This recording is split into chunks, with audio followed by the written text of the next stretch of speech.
ये हालत कर दी, नंगा कर दिया सवर्णों को। मैं पहले बहुत बड़ा अंधभक्त था बीजेपी का, अब इनको कभी जीवन में वोट नहीं करूंगा। आज काला कानून के बाद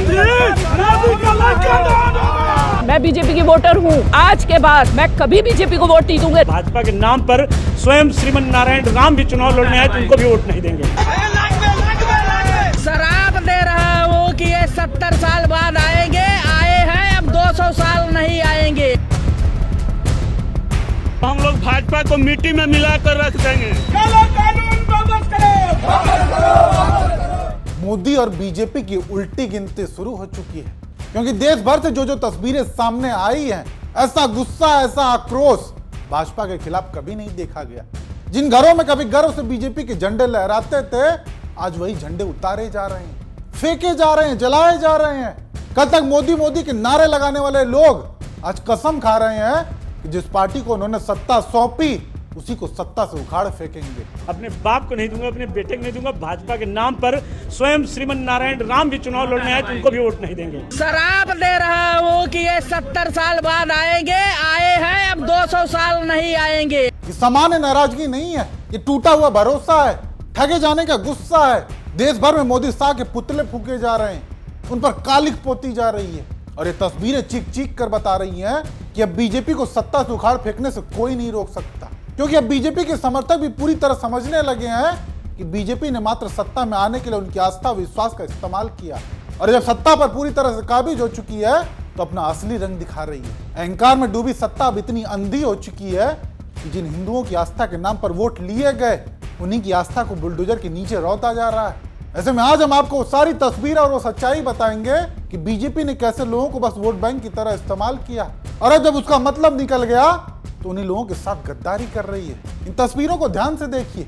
बीजेपी के समर्थक अपने अपने घरों पर सालों से लगा हुआ बीजेपी का झंडा आज निकाल कर फेंक रहे हैं, और कल फेंक ही नहीं रहे हैं, बल्कि आज वो इतने गुस्से में है कि उसी झंडे को जला भी रहे हैं। इसी से आप इनके गुस्से का अंदाजा लगा सकते हैं। भाई कुछ और तस्वीर आपको दिखाता हूं, जहां बात केवल बीजेपी के झंडे तक ही सीमित नहीं रही, बल्कि मोदी और अमित शाह तक पहुंच चुकी है।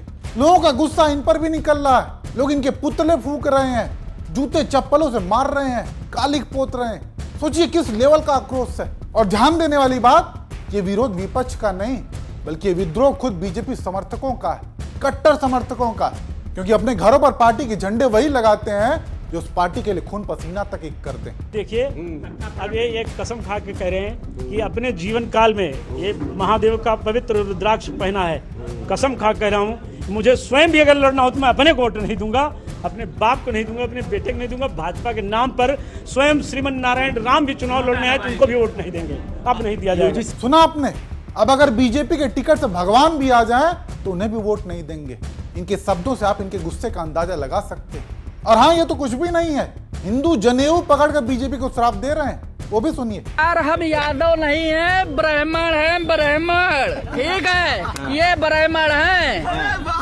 शराब दे रहा हूँ कि ये 70 साल बाद आएंगे, आए हैं, अब 200 साल नहीं आएंगे। आज के बाद जो आ गए, ब्राह्मण का शराब है। हाँ, बीजेपी के खिलाफ लोगों में अब इस कदर गुस्सा भर चुका है कि वो इसे सत्ता से उखाड़ फेंकने के लिए पूरी मुस्तैदी से तैयार है। और ऐसे में सवाल उठता है कि आखिरकार ऐसी नौबत आई क्यों?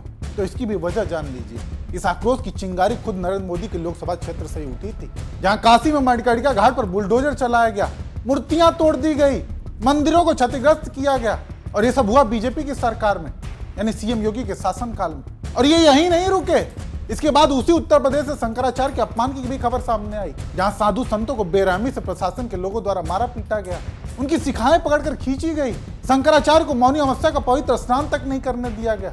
ऐसे में जो चिंगारी वाराणसी से उठी थी वो धीरे धीरे ज्वाला का रूप लेने लगी, और ये आग और भड़की यूजीसी के नए कानून के बाद। इसके बाद तो लोग खुलकर सामने आ गए और वो कर दिया जिसकी कल्पना तक नहीं की जा सकती थी। हम सभी सलावा ग्रामवासी शपथ लेते हैं,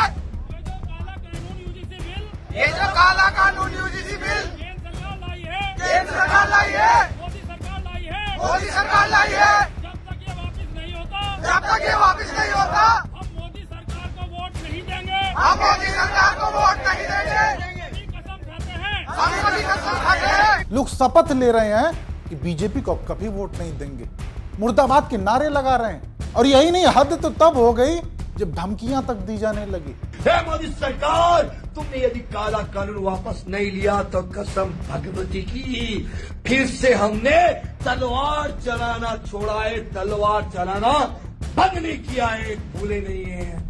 कसम भगवती की तुम्हारा विरोध नहीं, जड़ से उखाड़ने की ताकत रखी है सवर्ण समाज। बदल दो इस कानून को। ये कहीं तक उचित नहीं है। विरोध के इस तरीके को कहीं तक जायज नहीं ठहराया जा सकता। लेकिन इससे समझने की बात यह है, ये वही लोग हैं जो मोदी को हिंदू हृदय सम्राट बताते थे, भगवान मानकर पूजा करते थे इनकी, लेकिन आज उन्हीं मोदी जी के प्रति इतना गुस्सा कि तलवार तक उठाए जा रहे हैं। और ध्यान देने वाली बात एक यह भी कि इस आक्रोश में केवल जनता ही नहीं बल्कि अधिकारी भी सामने आकर विरोध कर रहे हैं। कि हमारे लिए बोला जा रहा है कि साला पंडित पागल हो गया। आप क्या करेंगे? यानी समझने वाली बात यह है कि विरोध किसी एक फैसले का नहीं है, बल्कि सत्ता के घमंड के खिलाफ जन आक्रोश है। और जब किसी पार्टी के अपने ही समर्थक उसके खिलाफ खड़े हो जाएं, तो समझ लीजिए कि उल्टी गिनती शुरू नहीं होती बल्कि पूरी होनी तय होती है। ऐसे में आप दर्शक यूजीसी के नए कानून को लेकर और जिस तरीके से उसके खिलाफ विरोध प्रदर्शन किए जा रहे हैं, उस पर आप लोगों की क्या राय है, कमेंट करके जरूर बताइएगा।